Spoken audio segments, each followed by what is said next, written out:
নবী সাল্লাল্লাহু আলাইহি ওয়াসাল্লাম রাস্তা দিয়ে হেঁটে যাচ্ছেন, সাহাবায়ে কেরাম রাদিয়াল্লাহু আনহুমকে দেখিয়ে বলছেন, ওই দেখো একটা মৃত গাধা পড়ে আছে বা মৃত বকরির বাচ্চা পড়ে আছে, তোমরা কি কেউ এই মৃত বকরির বাচ্চাটাকে কিনবে 1 দিনার বা 1 দিরহামের বিনিময়ে? সাহাবীরা বলছেন রাদিয়াল্লাহু আনহুম, বিনামূল্যে দিলেও তো ইয়া রাসূলুল্লাহ নিব না, আমরা বিনামূল্যে দিলেও তো এটাকে আমরা গ্রহণ করব না। নবীজি বলছেন সাল্লাল্লাহু আলাইহি ওয়াসাল্লাম, আল্লাহ পাকের কাছে দুনিয়ার মূল্য এর চাইতেও কম। যে দুনিয়া নিয়ে আমরা ব্যস্ত হয়ে আছি না, বাড়ি গাড়ি স্ট্যাটাস প্রতিপত্তি ক্ষমতার দাপট, আল্লাহর কাছে এর মূল্য একটা পাখির একটা মাছির ডানার সমান নয়। এখন দুনিয়ার তো কোনো মূল্য নেই আল্লাহর কাছে, দুনিয়ার যাররা পরিমাণ মূল্য আল্লাহর কাছে নাই। একটা হাদিস এসেছে, দুনিয়ার মূল্য যদি আল্লাহর কাছে একটা মাছির ডানার পরিমাণও হতো, আল্লাহ পাক কোনো কাফের মুশরিককে এক ঢোক পানি খেতে দিতেন না। অতএব দুনিয়ার কোনো মূল্য আল্লাহর কাছে নাই। দুনিয়া নিয়ে আমরা ব্যস্ত হয়ে আছি না, বাড়ি গাড়ি স্ট্যাটাস প্রতিপত্তি ক্ষমতার দাপট, আল্লাহর কাছে এর মূল্য একটা পাখির একটা মাছির ডানার সমান নয়। এখন দুনিয়াতে মনে করেন এটা এস্টাবলিশ হয়েও গেল, আল্লাহ পাকের আদালতে কি হবে? হবে না। এখন এক কথায় আইয়ামে জাহিলিয়াতের শিরিক কি আপনি দেখতে পাচ্ছেন? এখন কিছুটা হলে বুঝতে পারছেন? আচ্ছা, আর এখন শিরিক একটা জায়গায় কেন্দ্রীভূত থাকে না, যেহেতু গ্লোবালাইজেশনের যুগ, এই কারণে শিরিক সমস্ত জায়গায় ছড়িয়ে পড়ে। মনে করেন একটা এক্সাম্পল দেই, মনে করেন যে পশ্চিমারা শিখিয়েছে,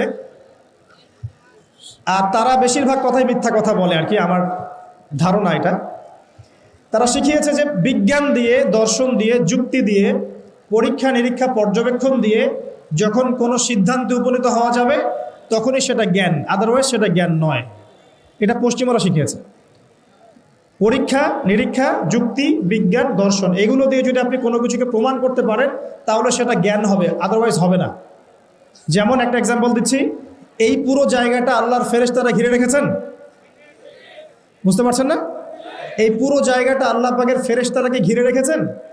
হাদিস বলছে হ্যাঁ রেখেছেন, হাদিস বলছে হ্যাঁ রেখেছেন। তো ফেরেশতারা ঘিরে রেখেছেন, আমরা বিশৃঙ্খলা করছি কেন? আল্লাহকে দেখানোর জন্য যে আমরা বিশৃঙ্খল জাতি? এই জায়গা ফেরেশতারা ঘিরে রেখেছেন, তাহলে বিশৃঙ্খলা করছি কেন? আল্লাহ পাক তার নিকটস্থ ফেরেশতাদের সামনে এই মানুষগুলোকে নিয়ে গর্ব করবেন যারা একসাথে বসে কোরআন সুন্নাহর আলোচনা করে। আর এই পুরো জায়গাটা আল্লাহর ফেরেশতারা ঘিরে রাখেন, তাদের উপর শান্তি বর্ষিত হয়।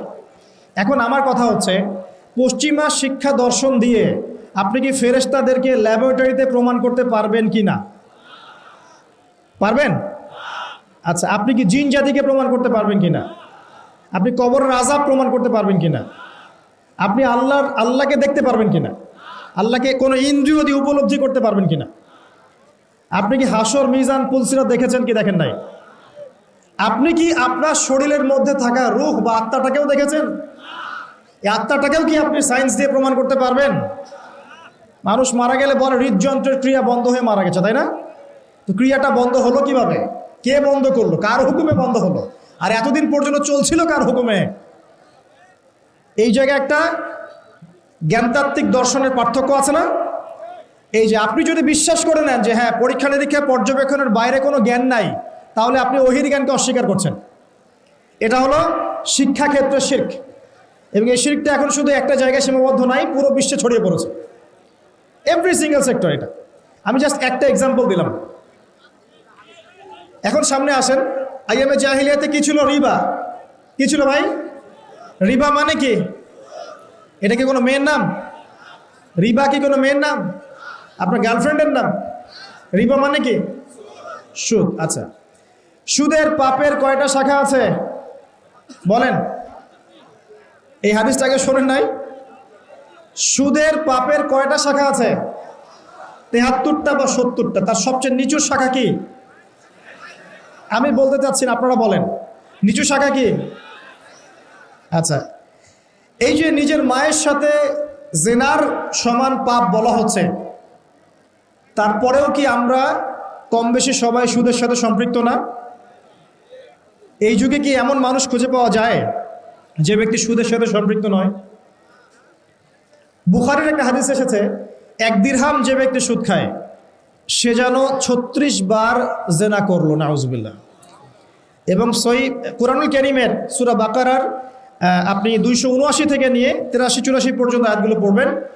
আল্লাহ পাক বলছেন, ইয়া আইয়ুহাল্লাযীনা আমানু, হে মুমিনগণ, ইত্তাকুল্লাহ, তোমরা আল্লাহকে ভয় করো।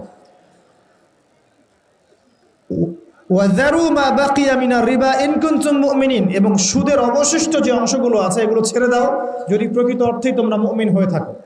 ওয়া ইল্লাম তাফআলু, তোমরা যদি এটা না ছাড়ো, যদি সুদ না ছাড়ো, কে বলছেন? আল্লাহ বল, যদি তোমরা সুদ না ছাড়ো তাহলে ফাযযানু বিহারবিম মিনাল্লাহি ওয়া রাসূলিহি, আল্লাহ এবং তার রাসূলের সাথে যুদ্ধের ঘোষণা শুনে নাও। তো এই মহাপাপটা এখন সারা বিশ্ব জুড়ে নাই। আপনি ওয়ার্ল্ড ব্যাংকের কাছে যাবেন, সুদ ছাড়া আপনাকে কোনো লোন দিবে না। IMF এর কাছে যাবেন, সুদ ছাড়া কোনো লোন দিবে না। আপনি তাদের আওতার বাইরে গিয়ে একটা রাষ্ট্র পরিচালনা করতে পারবেন না। আর রাষ্ট্রের সেন্ট্রাল ব্যাংকের মধ্যে সুদ চলে আসবে। অতএব সেন্ট্রাল ব্যাংকের আন্ডারে যত ইকোনমিক কাঠামো থাকবে সবগুলোর মধ্যে সুদ চলে আসবে। সুদটা ছড়িয়ে দিল কারা? সুদ ছড়ালো কোন সভ্যতা? মুষ্টিমারা। সারা বিশ্ববাসীকে ওরা সুদখোর বানিয়েছে। আর এই কারণে নবী সাল্লাল্লাহু আলাইহি ওয়াসাল্লাম মেরাজের রাতে গিয়ে দেখেছেন যে তার উম্মতের একটা বিশাল অংশের আযাব দেয়া হচ্ছে। কি আযাব? রক্তের নদীতে ফেলে তাদের মাথাগুলোকে ফাটিয়ে দেওয়া হচ্ছে। বিশ্বাস করলেন না?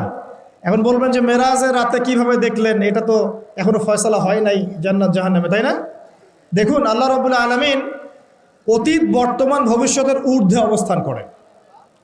আল্লাহ রাব্বুল আলামিন অতীত, বর্তমান, ভবিষ্যতের ঊর্ধ্বে অবস্থান করেন। আমাদের এই টাইম ফ্রেমের মধ্যে পাস্ট টেন্স আছে, প্রেজেন্ট টেন্স আছে, ফিউচার টেন্স আছে। আল্লাহ পাকের কাছে এগুলো নাই। আল্লাহ রাব্বুল আলামিনের কাছে সবই চাক্ষুষ।